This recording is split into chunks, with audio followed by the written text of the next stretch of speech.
अरविंद केजरीवाल जी भी ऐसे ही भागते रहे और आखिर भागते भागते भागते कहां भाग गए आप सब लोग देख रहे हैं। दिल्ली की जो बर्बादी आपने की है और दिल्ली को जो लूटने का काम आपने किया, उससे भागने से काम नहीं चलेगा। भाजपा की सरकार माननीय रेखा गुप्ता मुख्यमंत्री जी की अगुवाई के अंदर दिल्ली को साफ हवा देने के प्रयत्न कर रही है।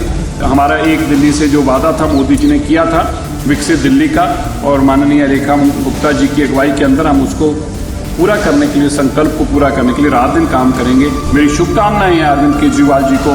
मैं उनके परिवार को भी उस समय में उनके साथ खड़ा हूं और मैं उम्मीद करता हूं कि जल्दी इस डिप्रेशन से बाहर आएंगे।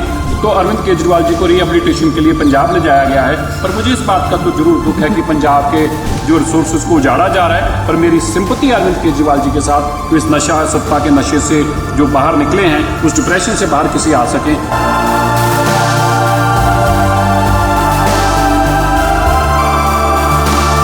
जैसे कि रोज हो रहा है, आज फिर विपक्ष जब तक दिल्ली की कैग रिपोर्ट दिल्ली के विधानसभा में चर्चा में आती हैं, तब तक विपक्ष भागने का नाम लेता है और कोई ना कोई रास्ते ढूंढ लेता है। लेकिन मैं विपक्ष को एक बात कहना चाहता हूं, अरविंद केजरीवाल जी भी ऐसे ही भागते रहे और आखिर भागते भागते भागते कहां भाग गए आप सब लोग देख रहे हैं। दिल्ली की जो बर्बादी आपने की है और दिल्ली को जो लूटने का काम आपने किया, उससे भागने से काम नहीं चलेगा। कैग रिपोर्ट आई है इन्वायरमेंट के ऊपर, लेकिन आज जैसे हमारे मुख्यमंत्री जी ने बताया, दिल्ली को जो उन्होंने सांसें रोक रखी थी, किस तरह से भाजपा की सरकार माननीय रेखा गुप्ता मुख्यमंत्री जी की अगुवाई के अंदर दिल्ली को साफ हवा देने के प्रयत्न कर रही है।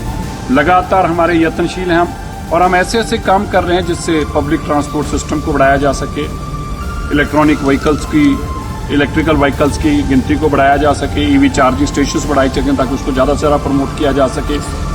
किस तरह से हवा को साफ करने के लिए स्मूथ ट्रैफिक मूवमेंट हो जाए दिल्ली के अंदर, किस तरह से पानी को साफ करने के लिए यमुना जी की सफाई हो जाए, और लगातार ऐसे यत्न किए जा रहे हैं। चाहे वाटर स्प्रिंकलर्स का काम हो, अब जाके द्वारका में देखिए कितने सुंदर वाटर स्प्रिंकलर्स लगाकर हमने पोल्स के ऊपर वहां की धूल बिठाने का काम किया, पोल्यूशन कम करने का काम किया, नई दिल्ली के अंदर काम किया, और इसी संख्या को लेकर दिल्ली में बड़ी तेजी से चीज बढ़ती जाएगी। आने वाले दिनों में आप देखेंगे दिल्ली के कई कोनों में जहां जहां ज्यादा पोल्यूशन है, सबसे पहले एक्सपेरिमेंट के तौर पर हम ज्यादा से ज्यादा वाटर स्प्रिंकलर्स जो पोल ओरिएंटेड है, जो स्ट्रीट लाइट्स ओरिएंटेड हैं, हम वो वाटर स्प्रिंकलर्स लगाने का काम करेंगे। दिल्ली के अंदर इलेक्ट्रिक बसेस मैक्सिमम आने का काम अगले दिनों में आप देखेंगे।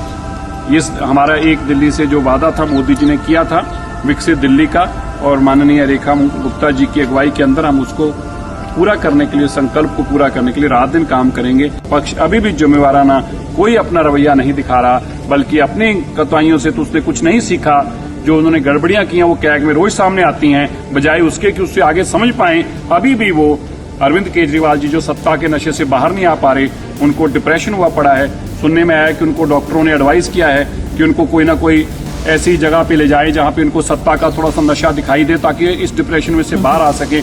मेरी शुभकामनाएं हैं अरविंद केजरीवाल जी को। मैं उनके परिवार को भी उस समय में उनके साथ खड़ा हूं और मैं उम्मीद करता हूं कि जल्दी इस डिप्रेशन से बाहर आएंगे। अक्सर ऐसा होता है, इतने साल सत्ता का नशा लेने के बाद नशे को छोड़ने में समय लगता है। इस तरह का ये जिस तरह के नशे में रहने वाला आदमी को कौन से में कहाँ लेके जाते हैं, रिहेबिलिटेशन। तो अरविंद केजरीवाल जी को रिहेबिलिटेशन के लिए पंजाब ले जाया गया है, पर मुझे इस बात का तो जरूर दुख है कि पंजाब के जो रिसोर्सेज को उजाड़ा जा रहा है। पर मेरी सिंपैथी अरविंद केजरीवाल जी के साथ, तो इस नशा सत्ता के नशे से जो बाहर निकले हैं, उस डिप्रेशन से बाहर किसी आ सकें, इसके लिए हम किसी भी उनके काम आ सकें। मैं आम आदमी पार्टी के साथ और उनके परिवार के साथ खड़ा हूँ। डिप्रेशन के लिए मैंने आपको क्या बताया, मैं अगले सेशन में कुछ दवाइयां भी डॉक्टर से प्रिस्क्राइब पूछ के आऊंगा कि ऐसे वक्त में जब सत्ता खत्म होने से डिप्रेशन होता है, उसके लिए कौन सी दवाइयां ऐसी खानी जरूरी होती हैं। मैं उनका भी इंतजाम करके गोलियां, और सभी मैं कोशिश करूंगा जितने उनके मेंबर साहिबान रहे हैं। वैसे तो उनके मंत्री ऐसे सत्ता वाले को रहे नहीं है, लोगों ने उनको सबको घर बैठाया हुआ है, लेकिन मैं घर पर भी उनको भिजवाने की कोशिश करूंगा। आज वक्फ के ऊपर चर्चा चल रही है, ऐतिहासिक। देखिए, वक्फ बोर्ड का ऐतिहासिक बिल है जो आज हमारे देश के चुने हुए नुमाइंदे अलग अलग पार्टियों से देश के अंदर बहुत बड़ा रिफॉर्म्स ला रहे हैं। इससे हमारे परिवारों के अंदर वक्फ बोर्ड के माध्यम से गरीब परिवारों के अंदर, गरीब मुस्लिम परिवारों के अंदर जरूरतमंदों तक इसका लाभ पहुंच सके, ऐसी हमारे देश के प्रधानमंत्री जी की सोच है। सबका साथ, सबका विकास, सबका प्रयास, चाहे आखिरी कोने में बैठा हो, उसके लिए भी मेरे देश के प्रधानमंत्री सोचते हैं। मैं समझता हूं कि इसके आने वाले दिनों में इससे अच्छा कम्युनिटी के, मुस्लिम कम्युनिटी के अंदर भी इसका लाभ मिल सके और गरीब तक इसका लाभ पहुंचाया जा सके, इसके लिए हम प्रधानमंत्री जी का धन्यवाद करते हैं और दिल्ली देश की इस बड़ी पंचायत में सभी मेंबर साहिबान का धन्यवाद करते हैं। Thank you sir.